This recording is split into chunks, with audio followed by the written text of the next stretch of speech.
Tawani agas day. Anay? Naon? Anaon ng buwan? Hey, what's up? This is Jero. Welcome to my bagong mini vlog.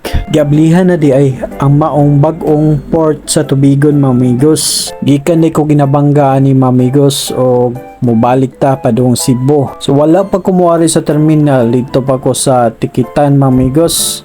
O akong nalukat nga ticket kay ako masakyan kay fast cut kay maumay sayo-sayo nga biyahe. Unya nihapit na lansad ko kaon dito namin na maligya og manok kay wala pa man ko'y pamahaw ning kaon na lang sa kodaan. Unya pagkahuman ako kaon mga amigos, ni sakay na lang pug ko og tricycle padong dito sa terminal. 20 pesos day ang pliti, mamigos, gikan sa tikitan padong sa terminal. Samtang dool na kami sa terminal, mamigos, ning kalit lang liko ang tricycle sa tuo. Nya natingala ko mga amigos og mao di ay kay ang bagong port giablihan na. So wala pa ko mosulod, nilukat na ko og ticket sa terminal fee nga 25 pesos. Bugnaw kayo ang aircon sa sulod, mga amigos.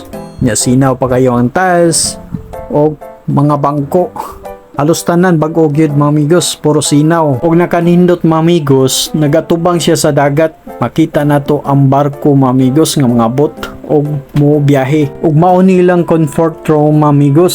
Sinaw kayo og limpyo.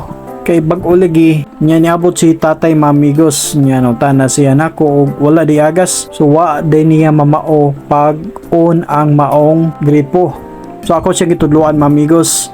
Umao niya ang sulod sa bag-ong port, mga amigos. Naa sa second floor nga makita rasad nimo. Nya na yung bangko sinaw pa kayo, mga amigos, so stainless. Ug nanggawas na mi, mga amigos, sa maong port kay niabot na ang maong barko nga among sakyan.